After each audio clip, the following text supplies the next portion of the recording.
ഞങ്ങളും ക്രൂശിക്കപ്പെട്ട ക്രിസ്തുവിനെ പ്രസംഗിക്കുന്നു.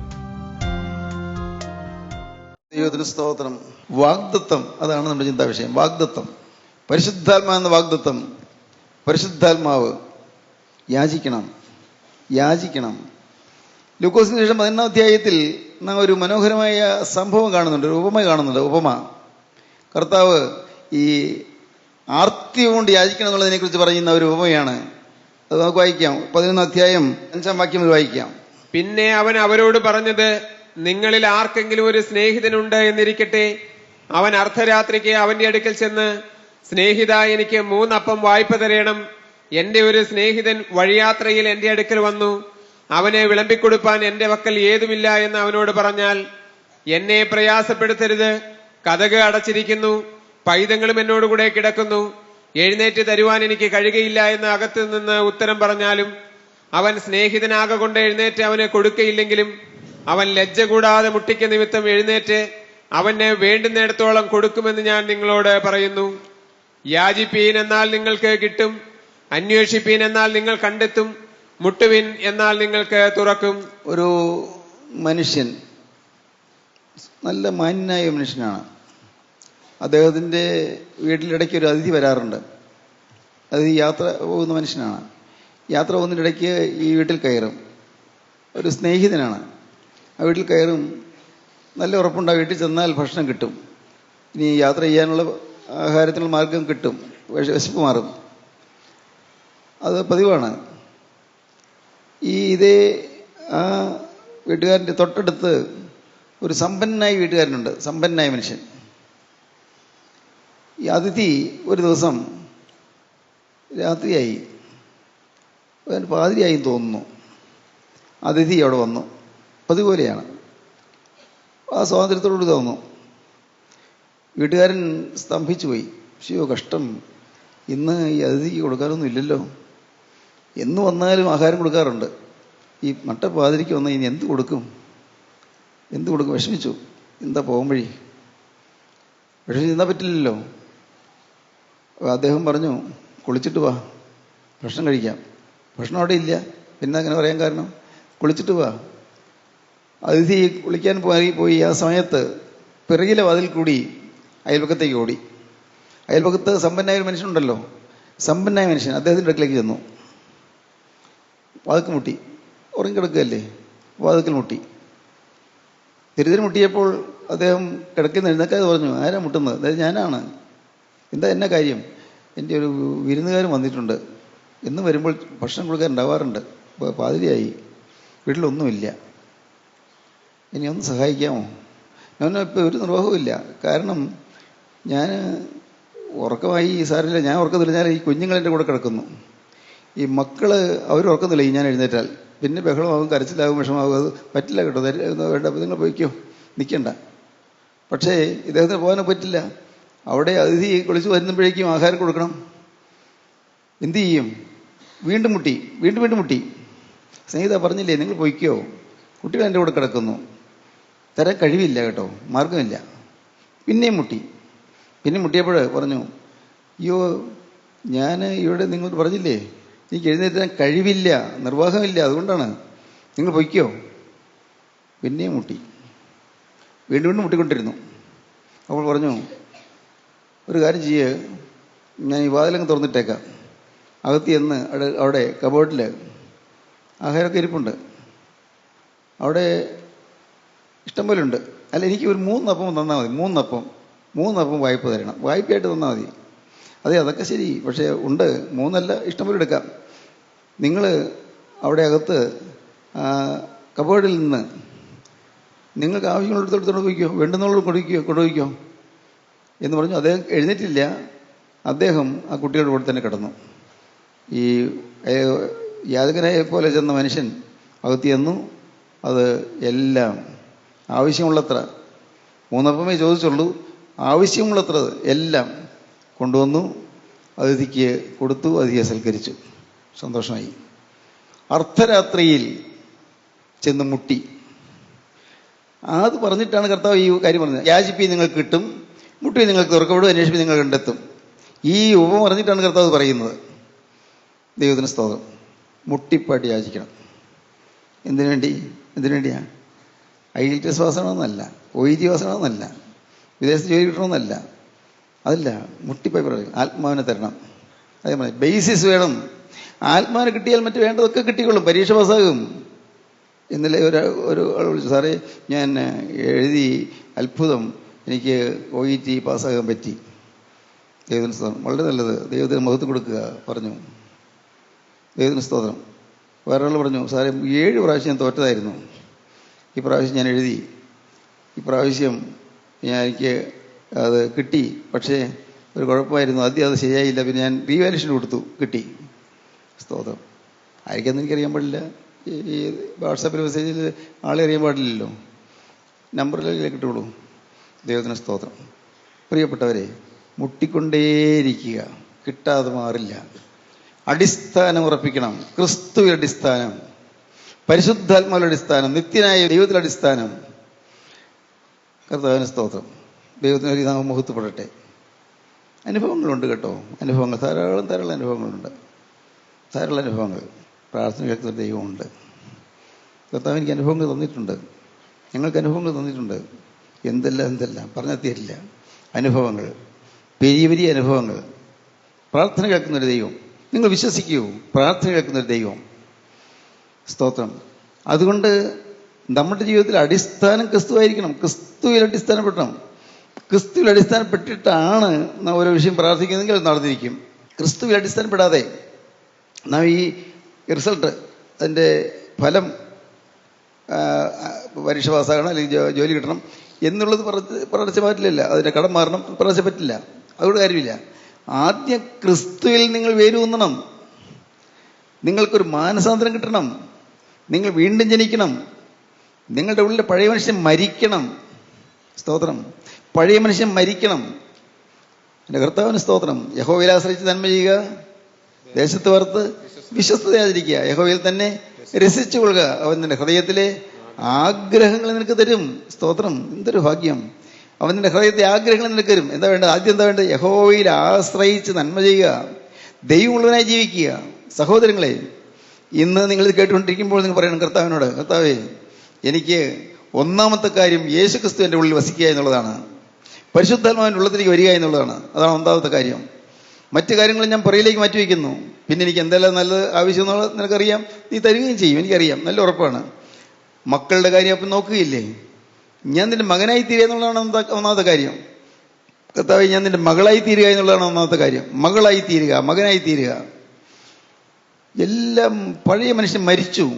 സ്തോത്രം. പഴയ മനുഷ്യൻ തീർന്നു. പഴയ മനുഷ്യൻ മരിച്ചിട്ടില്ല. പഴയ മനുഷ്യൻ മരിക്കണം. പഴയ ആളത്വം മരിക്കണം.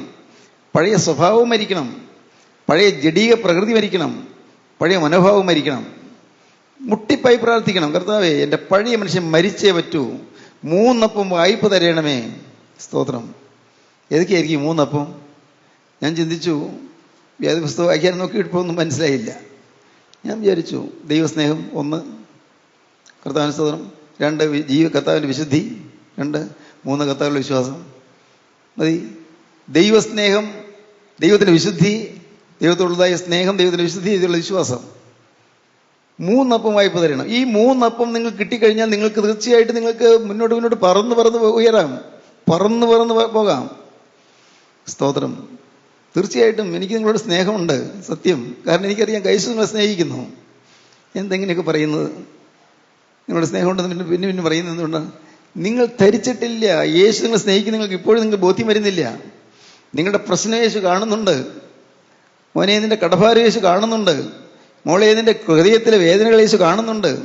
കുഞ്ഞെ, നിനക്ക് നിന്റെ മക്കളെക്കുറിച്ചുള്ള അവനധി ദൈവം കാണുന്നുണ്ട്. ദൈവം പ്രവർത്തിക്കുന്നു. അവൻ വിശ്വസിക്കൂ. നിങ്ങൾ അവനെ വിശ്വസിക്കൂ. അവൻ പ്രവർത്തിക്കും. സ്തോത്രം. ഞാൻ നിവർത്തിക്കും, ഞാൻ പ്രവർത്തിക്കും. ആര് തടുക്കും? കർത്താവ് ചോദിക്കാം, ഞാൻ പ്രവർത്തിക്കും, ആര് തടുക്കും? ദൈവം നമുക്ക് അനുകൂലമെങ്കിൽ നമുക്ക് പ്രതികൂലമാര്? സ്വന്തം തന്നെ ആദരിക്കാതെ നമുക്ക് എല്ലാവർക്കും വേണ്ടി ഏൽപ്പിച്ചു തന്നവൻ അവനോടുകൂടെ സകലവും നമുക്ക് നൽകാതിരിക്കുമോ? ദൈവം നമുക്ക് അനുകൂലമെങ്കിൽ നമുക്ക് പ്രതികൂലമാര്? റോമർ ലേഖനം 8-ാം അധ്യായം ലാസ്റ്റ് പാരഗ്രാഫ്. ദൈവം നമുക്ക് അനുകൂലമെങ്കിൽ നമുക്ക് പ്രതികൂലമാര്? ദൈവം അനുകൂലമാകണം. അങ്ങനെയാണോ നിങ്ങൾ ജീവിക്കുന്നത്? ദൈവം അനുകൂലമാകത്തക്കണോ? ദൈവത്തിന് പ്രസാദമില്ലാത്ത പലതും ജീവിതത്തിലില്ലേ? ഇന്ന് ഉൾപ്പോരുകളില്ലേ? ഇന്നും അഭിപ്രായ വ്യത്യാസങ്ങളില്ലേ? ഇന്ന് ഇഷ്ടക്കേടുകളില്ലേ? ഇന്ന് ഞാനാണ് മുമ്പെന്നുള്ള ഭാവമില്ലേ? ഇന്ന് ഞാനാണ് വലിയവെന്നുള്ള ഭാവമില്ലേ? എനിക്ക് എല്ലാവരും മാനിക്കണമെന്നുള്ള ആഗ്രഹമില്ലേ? എല്ലാവരുടെ മുമ്പിൽ നല്ല പിള്ളയാണെന്നുള്ള ഒരു പേര് കിട്ടണമെന്ന് ആഗ്രഹമില്ലേ? ദൈവം അനുകൂലമാവില്ല. ദൈവം എനിക്ക് അനുകൂലമെങ്കിൽ എനിക്ക് പ്രതികൂലമാര്? നമ്മുടെ സ്വഭാവത്തിലുള്ള പ്രകടമായ ഭാവം വരുമെന്നല്ല ഞാൻ പറഞ്ഞത്. എന്നാൽ നമ്മുടെ ഹൃദയത്തിൻ്റെ അടിത്തട്ടിൽ ആത്മാവിനോട് ചേർന്ന് പോകാൻ പറ്റുന്നില്ല. ആത്മാവിനോട് ചേർന്ന് പോകുന്നില്ല. ദൈവത്തിന് സ്തോത്രം. ദൈവത്തിന് നാം മുഖത്തുപെടട്ടെ. ആത്മാവിനോട് ചേർന്ന് പോകണം, പരിശുദ്ധാത്മാവിനോട് ചേർന്ന് പോകണം. ദൈവം നമുക്ക് അനുകൂലമെങ്കിൽ നമുക്ക് പ്രതികൂലമാര്. സ്വന്തം പുത്രനെ ആദരിക്കാതെ നമുക്ക് എല്ലാവർക്കും വേണ്ടി ഏൽപ്പിച്ചു തന്നവൻ അവനോടുകൂടെ സകലവും നമുക്ക് നൽകാതിരിക്കുമോ? ദൈവം തിരഞ്ഞെടുത്തവരെ ആര് കുറ്റം ചുമത്തും? നീതീകരിക്കുന്നവൻ ദൈവം, ശിക്ഷ വിധിക്കുന്നവൻ ആര്? ക്രിസ്തു മരിച്ചവൻ, മരിച്ചിട്ട് ഉയർത്തെഴുന്നേറ്റവൻ തന്നെ. അവൻ ദൈവസിംഹാസനത്തിന്റെ വലതുഭാഗത്തിരിക്കുകയും നമുക്ക് വേണ്ടി പക്ഷപാതം കഴിക്കുകയും ചെയ്യുന്നു. ക്രിസ്തുവിന്റെ സ്നേഹത്തിൽ നിന്ന് നമ്മെ വേർതിരിക്കുന്നത് ആര്? കഷ്ടതയോ, സങ്കടമോ, ഉപദ്രവമോ, പട്ടിണിയോ, നഗ്നതയോ, ആപത്തോ, വാളോ? നിന്റെ ദൈവത്തെ ഞങ്ങൾ എഴുതാതെ കൊല്ലുന്നു, അറുപ്പാനുള്ള ആടുകളെ പോലെ ഞങ്ങൾ എണ്ണെന്ന് എഴുതിയിരിക്കുന്നുവല്ലോ. നാമോ നമ്മെ സ്നേഹിച്ച മുഖാന്തരം ഇതിലൊക്കെയും പൂർണ്ണ ജയം പ്രാപിക്കുന്നു. മരണത്തിനോ ജീവനോ ദൂതന്മാർക്കോ വാഴ്ചകൾക്കോ അധികാരങ്ങൾക്കോ ഇപ്പോൾ ഉള്ളതിനോ വരുവാനുള്ളതിനോ ഉയരത്തിനോ ആഴത്തിനോ മറ്റു യാതൊരു സൃഷ്ടിക്കോ നമ്മുടെ കർത്താവായ യേശുക്രിസ്തുവിനുള്ള ദൈവസ്നേഹത്തിൽ നിന്ന് എന്നെ വേർതിരിപ്പാൻ കഴിയുകയില്ല എന്ന് ഞാൻ ഉറച്ചിരിക്കുന്നു. സ്തോത്രം. എന്തെല്ലാം വന്നാലും എൻ്റെ യേശുവിനുള്ള സ്നേഹത്തിന് ഞാൻ മാറുകയില്ല. എന്തെല്ലാം നഷ്ടം വന്നാലും ശരി ഞാൻ മാറുകയില്ല. എന്തെല്ലാം സംഭവിച്ചാലും ശരി യേശുവിനുള്ള സ്നേഹത്തിന് ഞാൻ മാറുകയില്ല. അപ്പോസ്തലന്റെ ഉറപ്പതാണ്. എന്ത് വന്നാലും, മരണമോ ജീവനോ എന്ത് വന്നാലും, എന്ത് സംഭവിച്ചാലും, കഷ്ടതയോ സങ്കടമോ ഉപദ്രവമോ പട്ടിണിയോ നഗ്നതയോ ആപത്തോ വാളോ എന്ത് സംഭവിച്ചാലും ഞാൻ പുറകോട്ട് മാറില്ല. ഈ ഒരു ഉറപ്പ് നിങ്ങൾക്ക് വരണം. യേശു നിങ്ങൾ സ്വന്തമായിട്ട് നിങ്ങൾക്ക് ഉണ്ടായിരുന്നുള്ള ഉറപ്പ് നിങ്ങൾ കിട്ടണം. യേശു എൻ്റെ കാര്യം അറിയുന്നുള്ള ഉറപ്പ് നിങ്ങൾ കിട്ടണം. എൻ്റെ കാര്യം അന്വേഷിക്കാൻ എനിക്കൊരു അപ്പനുണ്ടെന്നുള്ള ഉറപ്പ് കിട്ടണം. എൻ്റെ കാര്യം അന്വേഷിക്കാൻ എനിക്കൊരു ഭർത്താവ് ഉണ്ടെന്നുള്ള ഉറപ്പ് കിട്ടണം. എനിക്കൊരു നാഥൻ ഉണ്ടെന്നുള്ള ഉറപ്പ് കിട്ടണം. ദൈവത്തിന് സ്തോത്രം. എൻ്റെ കാര്യം അന്വേഷിക്കാൻ എനിക്കൊരു ഉടമസ്ഥൻ ഉണ്ടെന്ന് ഉറപ്പ് കിട്ടണം.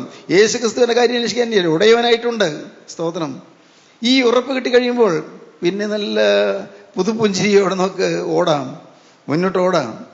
അപ്പോൾ ഒരുപക്ഷേ ഓടുന്ന സമയത്ത് തെന്നിപ്പോയാൽ പിടിച്ച കർത്താവ് വലകരത്തിൽ പിടിച്ചോളും, താഴെ വീഴാൻ നോക്കുകയും. ഒഴുകുള്ള ഭൂമികളിലേ ഓടുന്നത്, ഒഴുകുള്ള ഭൂമി, വീഴാം, തെന്നിപ്പോയി എന്ന് വരാം. ഈ വഴി ഇടുക്കമുള്ള വഴിയാണ്, വിശാലമായ വഴിയിൽ കൂടെ ഇറക്കി മാറിപ്പോയി എന്ന് വരാം. ഉടനെ കർത്താവ് പിടിച്ച് കൊണ്ടുവന്ന് ചിലപ്പോൾ 2 അടി കൊണ്ടുവന്ന് ശരിയായ വഴിയിൽ നിർത്തും. ദൈവത്തിന് സ്തോത്രം. എന്തൊരു അനുഗ്രഹീതമായ ജീവിതമാണ് ക്രിസ്തീയ ജീവിതം. നിങ്ങൾക്ക് തോന്നുന്നുണ്ടോ ഇത്? നിങ്ങൾക്ക് തോന്നുന്നുണ്ടോ ഈ ക്രിസ്തീയ ജീവിതം മധുരമാണെന്ന് തോന്നുന്നുണ്ടോ? സ്തോത്രം. അനുഗ്രഹീതമാണെന്ന് തോന്നുന്നുണ്ടോ? നമ്മുടെ മക്കളുടെ കാര്യമെല്ലാം യേശുവിനെ ഏൽപ്പിക്കാൻ പറ്റും. സ്തോത്രം. നമ്മുടെ കൂട്ടായ്മ ക്രിസ്തുവിനെ ഏൽപ്പിക്കാൻ പറ്റും. കൂട്ടായ്മയിൽ ദൈവത്തിൻ്റെ വചനം പറയുന്നവരെ ഏൽപ്പിക്കാൻ പറ്റും. ദൈവത്തിന് മനസ്സ് വിഷമിച്ച് കഴിയുന്നവരെ ഏൽപ്പിക്കാൻ പറ്റും. സ്തോത്രം. സങ്കടത്തിൽ ഭാരത്തിൽ വിഷമിച്ച് കഴിയുന്നവരെ ഏൽപ്പിക്കാൻ പറ്റും. മുന്നോട്ട് ഗതിയില്ലാതെ വലഞ്ഞു പോകുന്നവരെ കർത്താവിൻ്റെ കരങ്ങളിൽ കൊടുക്കാൻ പറ്റും. എങ്ങനെ പറ്റും? എങ്ങനെയാണ് സാധിക്കുന്നത്? യേശു എൻ്റെ സ്വന്തമാണ്. യേശുവിൻ്റെ ആത്മാവിനെ എനിക്ക് തന്നിരിക്കും, ദാനമായി തന്നിരിക്കുന്നത്. അതുകൊണ്ടാണ്. ദൈവം നമുക്ക് അനുകൂലമാണ്. അതാണ്, ദൈവം അനുകൂലമായിരിക്കണം. പ്രിയപ്പെട്ടവരെ ചോദിക്കട്ടെ, ദൈവം നിങ്ങൾക്ക് അനുകൂലമാകത്തക്കൊണ്ട് നിങ്ങൾ ജീവിക്കുന്നുണ്ടോ? ദൈവം നിങ്ങൾക്ക് അനുകൂലമാകത്തക്കമുള്ള മനോഭാവമാണ് നിങ്ങൾ പുലർത്തുന്നത്? ദൈവം എനിക്ക് അനുകൂലമെന്ന് ചിന്തിക്കത്തക്കവണ്ണം നിങ്ങളുടെ മനോഭാവം ക്രിസ്തുവിനോട് അനുരൂപമായി വരുന്നുണ്ടോ? ക്രിസ്തുവിൻ്റെ ഇഷ്ടത്തിനും ക്രിസ്തുവിൻ്റെ താല്പര്യങ്ങൾക്ക് ഒത്തതാണോ നമ്മുടെ ഓരോരുത്തരുടെയും മനോഭാവം? അവിടെയാണ് തിരുത്തേണ്ടത്. അത് തിരുത്തണം. ദൈവത്തിന് സ്തോത്രം. ജീവിതം ഇന്നും ശരിയായിട്ടില്ലയോ, ജീവിപ്പിക്കും കർത്തനേ വന്ന്, ജീവനും ശക്തിയും സ്നേഹവും തന്നെന്നെ ജീവിപ്പിച്ചിടണമേ. വന്ന് ജീവനും ശക്തിയും സ്നേഹവും തന്നെന്നെ ജീവിപ്പിച്ചിടണമേ. അലങ്കാര വസ്ത്രം ധരിച്ചിടും ഞാൻ ഇന്നു മുതൽ ദൈവമേ. എന്നിൽ അശുദ്ധനും ചേരയില്ലാത്തോനും ചേർന്നു വരികയില്ല. എന്നിൽ അശുദ്ധനും ചേരയില്ലാത്തോനും ചേർന്നു വരികയില്ല. ദൈവത്തിന് സ്തോത്രം. ഞാൻ നിങ്ങൾക്ക് വേണ്ടി പ്രാർത്ഥിക്കുകയാണ്. എന്താ പ്രാർത്ഥിക്കുന്നത്? കർത്താവേ, ഈ ഇതിൻ്റെ മക്കൾക്ക് യേശുവിനെ കാണാൻ കൃപ കിട്ടണമേ എന്ന്. കർത്താവേ, ഈ മക്കൾക്ക് യേശു നല്ലവനാണെന്ന് അനുഭവിക്കാൻ കൃപ കിട്ടണമേ എന്ന് ഞാൻ ആത്മാർത്ഥമായും പ്രാർത്ഥിക്കുകയാണ്. എനിക്കറിയാം നിങ്ങൾക്ക് പലർക്കും ഇപ്പോഴൊന്നും മനസ്സിലാകുന്നില്ലെന്ന് എനിക്കറിയാം. സാരമില്ല, പലതും നിങ്ങൾക്ക് ഗ്രഹിക്കാൻ പറ്റുന്നില്ല. കാരണം നിങ്ങളുടെ മനസ്സടഞ്ഞിരിക്കുന്നു. പല ചിന്താക്കുഴപ്പങ്ങൾ, ചിന്താകുലങ്ങൾ, ഭാരങ്ങൾ, ആകുലങ്ങൾ. ദൈവത്തിന് സ്തോത്രം. പലതരത്തിലുള്ളതായ ആവലാധികൾ, സങ്കടങ്ങൾ, നൈരാശ്യങ്ങൾ പലരും വലയം ചെയ്തിരിക്കുകയാണ്. സ്തോത്രം. ഒരുപക്ഷെ ഇന്ന് ചിലർ വന്നിരിക്കുന്നവരാരെങ്കിലും ആത്മഹത്യയെക്കുറിച്ച് ചിന്തിച്ചുകൊണ്ടുവന്നവരുണ്ടോ? ആത്മഹത്യ ചെയ്യാനായിട്ടിരുന്നു. പക്ഷേ ആരോ നിർബന്ധിച്ചു, എന്നാൽ ഒന്ന് ഈ ദിവസം വചനം കേട്ടിട്ട് വന്നിട്ട് ആത്മഹത്യ ചെയ്യാം, അങ്ങനെ വിചാരിച്ചവരുണ്ടോ? എനിക്കറിയാൻ പാടില്ല, എൻ്റെ കർത്താവിനറിയാം. മരിച്ച മതി എന്ന് ഓർക്കുന്നവരുണ്ടോ? അയ്യോ, ഈ നാശം പിടിച്ച വീട്ടിൽ നിന്ന് മരിച്ചു പോയാൽ മതിയായിരുന്നു ചിന്തിക്കുന്നവരുണ്ടോ? മക്കളെല്ലാം എതിരെ, ഭർത്താവും എതിരെ. എന്തു ചെയ്യും? ഞാൻ ഇനി ജീവിക്കണ്ട, ചത്തുകളയാം. ഭർത്താവ് എതിരെന്ന് മാത്രമല്ല, ഭർത്താവ് വേറൊരു സ്ത്രീയായിട്ട് ബന്ധത്തിൽ കഴിയുന്നു. എൻ്റെ ദൈവമേ, ഞാൻ വഴി മുടക്കണ്ട, ഞാൻ മാറിയേക്കാം, അവർ സുഖിച്ചോട്ടെ. ഇങ്ങനെയെല്ലാമുള്ള കാര്യങ്ങളിലും മനസ്സ് നൊന്ത് വിങ്ങുന്നവരുണ്ടോ? നിരാശയിൽ ആണ്ടുപോയവരുണ്ടോ? ഉണ്ട് പ്രിയരെ, ഉണ്ട്. നിങ്ങൾ പലരും ഉണ്ട്. അതുകൊണ്ടാണല്ലോ കർത്താവ് പറഞ്ഞത്. സ്തോത്രം. ആരെല്ലാമാണെന്ന് എനിക്കറിയാൻ പാടില്ല, പക്ഷേ എൻ്റെ യേശുവിനറിയാം. നൈരാശ്യം മാറ്റാൻ യേശു വന്നിട്ടുണ്ട്. ആത്മാവ് വന്നാൽ നൈരാശ്യം മാറും. ആത്മാവ് വന്നാൽ ഭയം മാറും. പരിശുദ്ധാത്മാവ് വന്നാൽ ഭയപ്പാട് മാറും. ദൈവത്തിന് സ്തോത്രം. നിങ്ങൾക്ക് മനസ്സിലാകുന്നുണ്ടോ ഞാൻ ഈ പറയുന്നതൊക്കെ? ഗ്രഹിക്കാൻ പറ്റുന്നുണ്ടോ? ദൈവത്തിന് വലിയ നാമം മഹത്വപ്പെടട്ടെ. ഞാൻ ആശിക്കുകയാണ് ഈ അനുഭവം നിങ്ങൾ പ്രാപിക്കണമെന്ന്. ഈ നല്ലവനായ യേശുവിനെ നിങ്ങൾ രുചിച്ചറിയണമെന്ന്. യേശുവിൻ്റെ സ്നേഹം നിങ്ങൾ രുചിച്ചറിയണം. നിങ്ങളെ സ്നേഹിക്കുന്ന സ്നേഹം. ഞാൻ എന്തിനാണ് ഈ സ്നേഹത്തെക്കുറിച്ച് പറയുന്നത്? എനിക്കറിയാം. ഞാൻ ഒരു പരീക്ഷനെ പോലെ ജീവിച്ചപ്പോൾ യേശുവിനെ സ്നേഹിച്ചിരുന്നു. ഞാൻ എല്ലാം ശരിയാണ്, കുഴപ്പമൊന്നുമില്ല, ഞാൻ ദൈവരാജ്യത്തിന് അർഹനാണ് എന്നൊക്കെ ചിന്തിച്ച കാലം. പ്രകടമായ പാവമൊന്നും ഉണ്ടായിരുന്നില്ല. പ്രകടമായി വേണ്ടതിനൊന്നും ഉണ്ടായില്ല. അപ്പം ഞാനന്ന് ചിന്തിച്ചിരുന്നു, ഞാൻ ദൈവരാജ്യത്തിൽ പോകും, സംശയമൊന്നുമില്ല, ഉറപ്പായിരുന്നു. പക്ഷേ വചനം കേട്ടപ്പോഴാണ് മനസ്സിലായത്, ഞാൻ കിടക്കുകയില്ല ദൈവരാജ്യത്തിൽ. ഞാൻ ദൂരെയാണ് നിൽക്കുന്നത് എനിക്ക് മനസ്സിലായി. വളരെ ദീർഘമായിട്ട് ഇനി സഞ്ചരിക്കേണ്ടിയിരിക്കുന്നത് എനിക്ക് മനസ്സിലായി വചനം കേട്ടപ്പോൾ. വചനത്തിൻ്റെ വാതിൽ തുറന്നു കിട്ടിയപ്പോൾ, വചനത്തിൻ്റെ ശബ്ദവാതിൽ ഹൃദയത്തിൽ മുഴങ്ങിയപ്പോൾ മനസ്സിലായി ഞാൻ പരമദരിദ്രനാണെന്ന്. ആത്മീയമായിട്ട് ഒന്നുമില്ലെന്ന് മനസ്സിലായി. സ്തോത്രം. ദൈവത്തിന് വലിയ നാമം മഹത്വപ്പെടട്ടെ. എൻ്റെ കർത്താവിന് സ്തോത്രം. ആ കാലങ്ങൾക്ക് എന്ത് മനോഹരമായിരുന്നു. വചനം കേട്ട കാലങ്ങൾ, വചനം കേൾക്കാൻ ഓടിയ കാലങ്ങൾ, വചനം കേൾക്കാൻ ആർത്തി കൊണ്ട് പാഞ്ഞ കാലങ്ങൾ. സ്തോത്രം. അനുഗ്രഹീതരായ ദൈവദാസന്മാരുടെ വചനം കേൾക്കാൻ ഞാൻ ഏറ്റവും മുൻപ് വന്നിരിക്കും. മുമ്പ് ഇങ്ങനെ പ്ലാറ്റ്ഫോം ഉണ്ടെങ്കിൽ ഏറ്റവും മുമ്പ് ഞാനിരിക്കും. ഏറ്റവും മുമ്പ് എൻ്റെ വേദപുസ്തകമായിട്ട് ഒരു നോട്ട് ബുക്ക് ഉണ്ട്. അന്ന് എഴുതി വെച്ച നോട്ടൊക്കെ ഇപ്പോഴും എൻ്റെ കയ്യിൽ ഇരിപ്പുണ്ട്. അനുഗ്രഹീതരായ ദൈവദാസന്മാർ പറഞ്ഞ പ്രസംഗങ്ങളുടെ നോട്ടുകൾ അന്ന് ഞാൻ കുറിച്ചെടുത്തത് അത് ഇപ്പോഴും എൻ്റെ കയ്യിലുണ്ട്. എന്തൊരു അനുഭവങ്ങളായിരുന്നു അതെല്ലാം. സ്തോത്രം. ഞാൻ അവരെയെല്ലാം മാനിക്കുന്നു. വാങ്ങിപ്പോയ വിശുദ്ധന്മാരായ ദൈവമക്കളെയെല്ലാം ഞാൻ മാനിക്കുന്നു. അവർ തന്നതായ ഉപദേശങ്ങളെ ഞാൻ മാനിക്കുന്നു. സ്തോത്രം. എൻ്റെ കർത്താവ് എന്തെല്ലാം മഹാഭാഗ്യങ്ങളാണ് കർത്താവ് എനിക്ക് തന്നത്. ദൈവമക്കളുടെ കൂട്ടായ്മ തന്നു. കൂട്ടായ്മ. ഒറ്റയ്ക്കല്ല എന്നുള്ള ഉറപ്പ് തന്നു. ഞാൻ ഒറ്റയ്ക്കല്ല. ഇതൊരു ഭാഗ്യമല്ല. യേശു കൂടെയുണ്ട്. പോരാ, യേശുവിൻ്റെ മക്കളും കൂടെയുണ്ട്. യേശു കൂടെ ഉണ്ടെങ്കിൽ യേശുവിൻ്റെ പ്രിയപ്പെട്ടവരും കൂടെയുണ്ട്. അതാണ് ഉറപ്പ്. ഞാൻ ഏകാഗിയല്ല. ഏകാഗിയായിരുന്നു. അപ്പം മരിച്ചുപോയി, ചേട്ടന് മരിച്ചുപോയി, ഞാനും എൻ്റെ അമ്മയും പെങ്ങളും മാത്രം.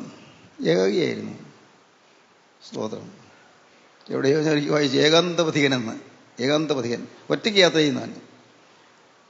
വായിച്ചു. ഞാൻ ഇത് എൻ്റെ കാര്യമാണല്ലോ എന്ന് ഞാൻ ഓർത്തു. ഇതെൻ്റെ കാര്യമാണല്ലോ. ഒറ്റയ്ക്ക് യാത്ര, ആരുമില്ല കൂടെ, ഒറ്റയ്ക്ക് യാത്ര, ഏകാന്തപഥികൻ. സ്തോത്രം. അങ്ങനെ നിങ്ങൾ ആരെങ്കിലും ചിന്തിക്കും, എനിക്ക് ആരുമില്ലെന്ന് ചിന്തിക്കുന്നവരുണ്ടോ ഇവിടെ? ഈ വാക്കുകൾ കേൾക്കുന്നത്, എനിക്ക് ആരുമില്ല, എന്നെ സ്നേഹിക്കാൻ എനിക്ക് ആരുമില്ല, എന്നെ കരുതാൻ എനിക്ക് ആരുമില്ല, എൻ്റെ പ്രശ്നം കാണാൻ ആരുമില്ല, എൻ്റെ വേദനയിൽ പങ്കുചേരാൻ എനിക്ക് ആരുമില്ല, എനിക്ക് ആരുമില്ല, എന്നോട് വാസ്തവമായി സഹതാപത്തോടെ നോക്കുന്നവന് ആരുമില്ല എന്നുള്ള ചിന്തയുണ്ടോ നിങ്ങൾക്ക്? ദൈവത്തിന് സ്തോത്രം.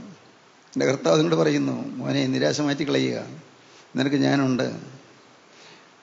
38 കൊല്ലം തലവാദം ബാധിച്ച് കിടന്ന മനുഷ്യൻ്റെ ഇടയിലേക്ക് യേശു കടന്നു ചെന്നു. 38 കൊല്ലം അസുഖമായിട്ട് കിടക്കുക, എഴുതിട്ട് നടക്കാൻ വയ്യ. ആരെങ്കിലും വേണം അവനെ കുളത്തിലാക്കാൻ, വെള്ളം കലക്കുമ്പോൾ കുളത്തിലാക്കാൻ ആരെങ്കിലും വേണം. ആരുമില്ല. സൗഖ്യമാകാൻ മനസ്സുണ്ടോ? അത് എനിക്ക് മനസ്സുണ്ടായിരുന്നിട്ടല്ല, എന്നെ കുളത്തിൽ വെള്ളം കലക്കുമ്പോഴാക്കാൻ എനിക്ക് ആരുമില്ല. ഞാൻ ചെല്ലുമ്പോഴേക്കും ആരെങ്കിലും ഇറങ്ങിക്കഴിയും. കാര്യം, വെള്ളത്തിൽ കുളം കലക്കുമ്പോൾ ആദ്യം ഇറങ്ങുന്നതിന് സൗഖ്യം കിട്ടും. എനിക്കറിയാം. പലരും സൗഖ്യം പ്രാപിച്ചു ഞാൻ കണ്ടിട്ടുണ്ട്, സൗഖ്യം പ്രാപിച്ചു പോകുന്ന ഞാൻ കണ്ടിട്ടുണ്ട്. പക്ഷേ എനിക്ക് ആരുമില്ല. എനിക്കൊരു കൈത്താങ്ങൽ തരാൻ എനിക്ക് ആരുമില്ല. എനിക്ക് വേണ്ടി പ്രാർത്ഥിക്കാൻ ആരുമില്ല. സ്തോത്രം. ഒരു പെൺകുട്ടി എനിക്ക് എഴുതി, സാറേ, എനിക്ക് അപ്പനില്ല, എനിക്ക് അമ്മയുമില്ല. ഞാനൊരു അഭിപ്രായം ചോദിക്കാൻ പിന്നെ ആരോടാണ് ഞാൻ ചോദിക്കുന്നത്? അതുകൊണ്ട് സാറിനോട് ചോദിക്കുകയാണ്, ഞാൻ ഇനി എന്തിനാണ് അവിടെ പഠിക്കേണ്ടത്? സ്തോത്രം. അപ്പനുമില്ല, അമ്മയുമില്ല, എനിക്ക് ആരുമില്ല. ഞാനിവിടെ ചോദിക്കുന്നത്, എനിക്ക് വേണ്ടി പ്രാർത്ഥിക്കാനും ആരുമില്ല. സ്തോത്രം. പ്രിയപ്പെട്ടവരെ, നിങ്ങളെന്ത് പറയുന്നു? നിങ്ങൾക്ക് ആരുമില്ലാന്ന് തോന്നുന്നുണ്ടോ? പ്രശ്നം കാണാൻ ആരുമില്ലെന്ന് തോന്നുന്നുണ്ടോ? വേദന കാണാൻ ആരുമില്ലെന്ന് നിങ്ങൾക്ക് തോന്നുന്നുണ്ടോ? എൻ്റെ പ്രശ്നം കാണാൻ എനിക്ക് ആരുമില്ലല്ലോ എന്ന് തോന്നുന്നുണ്ടോ? മക്കളെ, ഞാൻ പറയട്ടെ, എനിക്ക് ആരുമില്ല നിങ്ങൾ പറയുമ്പോൾ യേശു എന്ന് പറയും, നിനക്ക് ഞാനുണ്ട്. മതിയല്ലോ, മതി. സെൻറ്റ് പോളിറ്റിക്ക് പ്രാർത്ഥിച്ചു, കർത്താവേ, രോഗം വല്ലാതായിരിക്കുന്നല്ലോ കർത്താവേ, മാറ്റി തരാമോ ഈ രോഗം? കർത്താവേ, എനിക്ക് വചനശുശ്രൂഷയ്ക്ക് പോകാൻ സാധിക്കുന്നില്ലല്ലോ, കണ്ണിൽ നിന്ന് കണ്ണിങ്ങനെ വെള്ളം ഇങ്ങനെ ഒഴുകിക്കൊണ്ടേയിരിക്കുന്നു. എപ്പോഴും വചനം പറയുമ്പോൾ കണ്ണിൽ നിന്ന് വെള്ളം ഒഴുകിക്കൊണ്ടിരിക്കുന്നു. കഠിനമായ കണ്ണുവേദന. അങ്ങനെയാണ് പിതാക്കന്മാർ പറയുന്നത്. വേദപുസ്തക പഠിതാക്കൾ പറയുന്നത് കണ്ണിലായിരുന്നു രോഗമെന്ന്. കൃത്യമായിട്ട് പറഞ്ഞിട്ടില്ല. കർത്താവേ, എനിക്കിത് ഈ രോഗം മാറ്റി തരാമോ? ഞാൻ യാത്ര ചെയ്യുന്ന മനുഷ്യനല്ലേ. പകൽ കൂടാരപ്പണി, രാത്രി സുവിശേഷവേല. ഞാൻ ഒരു സ്ഥലത്ത് നിന്ന് വേറെ സ്ഥലത്തേക്ക് യാത്ര ചെയ്തൊക്കെ പോകുന്നു. കർത്താവേ, എനിക്ക് യാത്രയ്ക്കൊക്കെ ഒരു തടസ്സമാണല്ലോ കണ്ണിലിങ്ങനെ വെള്ളം നിറയുന്നത്. നിനക്ക് അസാധ്യമായിട്ട് ഒന്നുമില്ലെന്ന് എനിക്കറിയാം, ഉറപ്പാണ്. അത് മാറ്റി തരാമോ? കർത്താവ് പറഞ്ഞു, മോനെ, എനിക്ക് ഒരു കാര്യം നിന്നോട് പറയാനുണ്ട്. എൻ്റെ കൃപ നിനക്ക് മതി, തൽക്കാലം അത് മതി. എൻ്റെ കൃപ നിനക്ക് മതി. സ്തോത്രം. My grace is sufficient for thee. എൻ്റെ കൃപ നിനക്ക് മതി, എൻ്റെ ശക്തി വലിയ തികഞ്ഞു വരുന്നു. എത്രയോ പ്രാവശ്യങ്ങൾ ഞാൻ ആ ശബ്ദം കേട്ടിട്ടുണ്ട്. എൻ്റെ കൃപ നിനക്ക് മതി എന്നുള്ള ശബ്ദം ഞാൻ കേട്ടിട്ടുണ്ട്. ഞാൻ നിന്റെ കൂടെ ഇല്ലേ മോനെ എന്ന് ചോദിക്കുന്ന ശബ്ദം ഞാൻ കേട്ടിട്ടുണ്ട്. നിന്റെ അരികത്ത് ഞാൻ നിൽക്കുന്നുണ്ടല്ലോ എന്നുള്ള ശബ്ദം ഞാൻ കേട്ടിട്ടുണ്ട്. യേശുവിൻ്റെ രക്തം, കർത്താവേ സ്തോത്രം. Hallelujah, hallelujah. എൻ്റെ കൃപ നിനക്ക് മതി. സ്തോത്രം. പ്രിയപ്പെട്ടവരെ, ഈ രാജാധിരാജനെ എതിരേൽക്കാൻ നിങ്ങളുടെ ഹൃദയം തുറക്കാമോ? ഇപ്പോൾ യേശുവിന്റെ അരികത്ത് വന്നിട്ടുണ്ട്, കൃപയുമായി വന്നിട്ടുണ്ട്, സ്നേഹമായി വന്നിട്ടുണ്ട്, അനുഗ്രഹമായി വന്നിട്ടുണ്ട്, പ്രത്യാശയായി വന്നിട്ടുണ്ട്, നിരാശ മാറ്റാൻ വന്നിട്ടുണ്ട്, ആകുലം മാറ്റാൻ വന്നിട്ടുണ്ട്, കടത്തിന്റെ ഗടികൾ മാറ്റാൻ വന്നിട്ടുണ്ട്, ദുരിതങ്ങൾ മാറ്റാൻ വന്നിട്ടുണ്ട്, രോഗങ്ങൾ മാറ്റാൻ വന്നിട്ടുണ്ട്, ആവശ്യങ്ങൾ നിറവേറ്റാൻ വന്നിട്ടുണ്ട്. നിങ്ങൾ വിശ്വസിക്കൂ, യേശുവിലേക്ക് നോക്കൂ. എൻ്റെ കൃപ നിനക്ക് മതി, എൻ്റെ ശക്തി വിലയിൽ തികഞ്ഞു വരുന്നു. അവലാദികളെല്ലാം മാറട്ടെ, ദുഃഖങ്ങളും ദുരിതങ്ങളും മാറട്ടെ, ആകുലങ്ങളും അവലാദികളും മാറട്ടെ, സങ്കടങ്ങൾ മാറട്ടെ, നിങ്ങളുടെ നിരാശകൾ മാറട്ടെ, ദൈവത്തിന് ക്രോധവും കോപവും മാറട്ടെ, എല്ലാ അശുദ്ധിയും മാറിപ്പോകട്ടെ, അശുദ്ധ വികാരങ്ങൾ മാറിപ്പോകട്ടെ, അശുദ്ധമായ ആഗ്രഹങ്ങൾ മാറിപ്പോകട്ടെ, എല്ലാ തിന്മയും മാറിപ്പോകട്ടെ. യേശുവിന്റെ കൃപ മതി. ദൈവത്തിന് സ്തോത്രം. Hallelujah, hallelujah. വാസ്തവമായി യേശുവിന്റെ കൃപ വേണമെന്ന് നിങ്ങൾ ആഗ്രഹിക്കുന്നുണ്ടോ? ഇന്നിതാ യേശുവിന്റെ അരികിലേക്ക് വന്നിരിക്കുകയാണ്. ഇപ്പോൾ നിങ്ങൾക്ക് യേശുവിനോട് പറയാൻ, കർത്താവേ, അവിടുത്തെ കൃപ മാത്രം മതി, അവിടെ സാന്നിധ്യം മതി. യേശുവേ, നിന്റെ കൃപ മതി, നിന്റെ സാന്നിധ്യം മതി, എനിക്ക് വേറെ ഒന്നും വേണ്ട. കർത്താവേ, യേശുവേ, നീ എന്റെ ഹൃദയത്തിലേക്ക് വന്നാൽ മാത്രം മതി. എന്റെ നിരാശ മാറും, എന്റെ ദുശ്ശീലങ്ങൾ മാറും, എന്റെ ദുസ്വഭാവങ്ങൾ മാറും. യേശുവേ, ഞാൻ വിശ്വസിക്കുന്നു. നിന്റെ കൃപ എനിക്ക് തരണമേ. പ്രാർത്ഥിക്കൂ, നിങ്ങൾ നിറക്കണ്ണുകളോട് പ്രാർത്ഥിക്കൂ. യേശുവിനോട് പ്രാർത്ഥിച്ചുകൊണ്ട്, കർത്താവേ തരണമേ എന്ന് യാചിക്കൂ. Hallelujah, hallelujah. വാസ്തവമായി ഇന്നു മുതൽ പുതിയ ജീവിതം നയിക്കും തീരുമാനം ഉണ്ടെങ്കിൽ, പ്രിയപ്പെട്ടവരെ, ഇന്നു മുതൽ വാസ്തവമായും യേശു ക്രിസ്തുവിനെ പ്രസാദിപ്പിക്കുന്ന ജീവിതമായിരിക്കുമെന്ന് ഉറപ്പുണ്ടെങ്കിൽ മാത്രം നിങ്ങളുടെ കാര്യങ്ങൾ ഉയർത്തുവീൻ. ഹല്ലേലൂയ. സ്തോത്രം, സ്തോത്രം, സ്തോത്രം, സ്തോത്രം. സ്നേഹവാനെ, മഹാപരിശുദ്ധനായ ഞങ്ങളുടെ സ്വർഗീയ പിതാവേ, അവിടുത്തെ ദിവ്യ സാന്നിധ്യത്തിനായി സ്തോത്രം. മാലാഖമാർ കൂട്ടത്തോട് എഴുന്നള്ളി വന്ന് ഞങ്ങളുടെ ചുറ്റും നിൽക്കുന്നതിനായി സ്തോത്രം. കർത്താവേ, ഞങ്ങളെ കാവൽ ചെയ്യുവാൻ മാലാഖമാർ കാത്തു നിൽക്കുന്നതിനായി സ്തോത്രം. ദുരാത്മാക്കളെല്ലാം അകറ്റിയതിനായി സ്തോത്രം. ശാപങ്ങളും ശാപത്തിന്റെ ബന്ധങ്ങൾ അഴിച്ചതിനായി സ്തോത്രം. രോഗങ്ങളും രോഗത്തിന്റെ ബാധകളും മാറ്റിയതിനായി സ്തോത്രം. നൈരാശ്യവും ക്രോധവും മാറ്റിയതിനായി സ്തോത്രം. അടഞ്ഞ ഗർഭപാത്രങ്ങൾ തുറന്നതിനായി സ്തോത്രം. അത്ഭുതങ്ങളുടെ ദൈവം ജീവിക്കുന്നതിനായി സ്തോത്രം. എല്ലാവരെയും തൊടണമേ, എല്ലാവരെയും അനുഗ്രഹിക്കണമേ, നന്മയ്ക്ക് അടയാളം തന്ന് എഴുന്നേൽപ്പിക്കണമേ. യേശുക്രിസ്തുവിന്റെ അത്ഭുതനാമത്തിൽ പ്രാർത്ഥിക്കുന്ന കൃപയോടെ കേൾക്കണമേ. ആമീൻ. ഹല്ലേലൂയ.